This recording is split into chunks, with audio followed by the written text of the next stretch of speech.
তোমরা যারা মাধ্যমিক পরীক্ষা দিতে চলেছো 2027 সালে, তোমাদের জন্য একটা বিগ ব্রেকিং খবর এখন উঠে আসছে।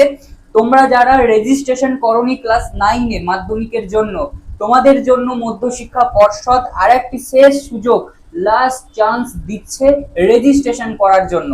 তোমরা এই সুযোগ পেয়েছো, তোমরা যারা এখনো পর্যন্ত রেজিস্ট্রেশন করোনি মাধ্যমিক পরীক্ষার জন্য, তোমরা যারা জেনুইন স্টুডেন্ট রয়েছে, ভ্যালিডেট স্টুডেন্ট রয়েছে, তারা যারা এখনো কোনো কারণবশত যখন তোমাদের স্কুলে রেজিস্ট্রেশন হচ্ছিল তখন করতে পারোনি, তোমাদের জন্য মধ্যশিক্ষা পর্ষদ আরেকটি রাস্তা খুলে দিয়েছে। তোমরা এই কয়েকটা দিনের মধ্যে, লাস্ট ডেটটাও আমি তোমাদের লাস্টে জানিয়ে দিচ্ছি, তোমাদের জন্য যে নোটিশ প্রকাশিত হয়েছে সেই নোটিশ অনুযায়ী তোমাদের কিছু হার্ড কপি এখন থেকেই জোগাড় করে রাখো এবং সেই হার্ড কপি জেরক্স করে রাখো, সেগুলো কিন্তু দরকার পড়তে চলেছে, সেটাও তোমাদের আজকে এই ভিডিও থেকে বলে দিচ্ছি। প্রথমে তোমাদের এখন করণীয় যে কাজটা হবে সেই কাজটাই হচ্ছে, স্কুল যাও, স্কুলে গিয়ে লেটার হেড পাবে, সেই লেটার হেডে তোমাদের কারণটা জানাও। কি কারণ দেবো দাদা? এখন যে তোমরা এই কয়েকটা দিনের রেজিস্ট্রেশন করতে পারোনি, বা এই কয়েকটা দিনের মধ্যে তোমরা যখন স্কুলে তোমাদের রেজিস্ট্রেশন হচ্ছিল তখন কোনো রেজিস্ট্রেশন করতে পারোনি, সেটার কারণটা তোমাদের জানাতে হবে। কি কারণে, তোমাদের কি হয়েছিল সেই কারণটা তোমরা জানাও, সেই লেটার হেডে তোমরা জানিয়ে দাও। এবং লেটার হেডের একটা ডেমো আমি তোমাদের দিয়ে রাখবো ডেসক্রিপশন বক্সে, সেখান থেকে দেখে নিতে পারো। দেখে নিলে তোমাদের কাছে একেবারে বিষয়টা পরিষ্কার হয়ে যাবে। এবং বিভিন্ন স্কুলে বিভিন্ন রকম লেটার হেড থাকবে, সেখানে তোমাদের স্কুলের লোগো দেওয়া থাকবে এবং বিভিন্ন নাম, নিজের নাম, কি কারণ, এগুলো সমস্ত কিছু থাকবে। তোমরা সেটা নিজের স্কুলে গিয়েই বুঝতে পারবে এবং দেখতে পারবে। তার আগে সব থেকে বড় বিষয়, এখন যিনি তোমাদের হেড স্যার রয়েছেন বা যিনি তোমাদের স্কুলের হেড স্যার রয়েছেন তার সাথে একটু যোগাযোগ করো, এগুলো তোমরা ঠিকভাবে বুঝতে পেরে যাবে।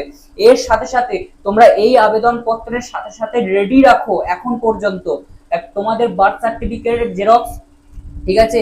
তারপর তোমরা সেকেন্ড সামেটিভ যে দিয়েছিলে সেই রেজাল্টের বুক কপি অর্থাৎ জেরক্স, এবং তার সাথে সাথে তোমরা যে অ্যাডমিশন হয়েছে ক্লাস 10-এ তার একটি জেরক্স। এর সাথে সাথে তোমাদের যে প্রেজেন্টের খাতার কপিও তোমাদের কিন্তু লাগছে, অর্থাৎ তোমরা স্কুল গেছো নাকি, ক্লাস করেছো নাকি, আদৌ তুমি পরীক্ষা দিতে ইচ্ছুক নাকি, এগুলো প্রমাণ তো তোমাকে দিতে হবে।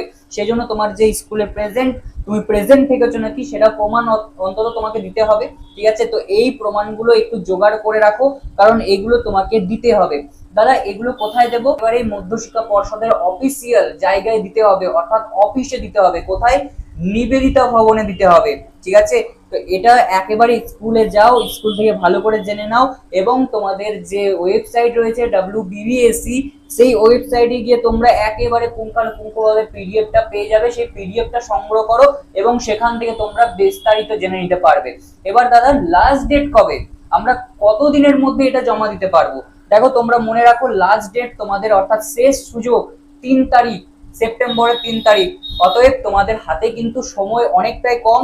এখনই তোমরা স্কুল যাও, এখনই তোমাদের হেড স্যারের সঙ্গে কথা বলো এবং লেটার হেডে যে বিষয়গুলো, তোমাদের কারণগুলো জানাও, হার্ড কপি গুলো জেরক্স বার করো, সেই হার্ড কপি নিয়ে তোমরা নিবেদিতা ভবনে জমা দিয়ে দাও, ঠিক আছে? এটুকুই কিন্তু বলার ছিল, যতটুকু আমি খবর পেয়েছি সেটুকু তোমাদের জানালাম। স্কুলে গেলে তোমরা আরো বিস্তারিত জানতে পারবে। বেশি দেরি করো না। যারা ইচ্ছুক রয়েছে যারা মাধ্যমিক পরীক্ষা দিতে ইচ্ছুক রয়েছে, অর্থাৎ ভ্যালিডেট স্টুডেন্ট রয়েছে, জেনুইন স্টুডেন্ট রয়েছে, তারা একেবারে দেরি করো না, এখন নিজের রেজিস্ট্রেশন প্রসেসটাকে ফিনিশ করে দাও।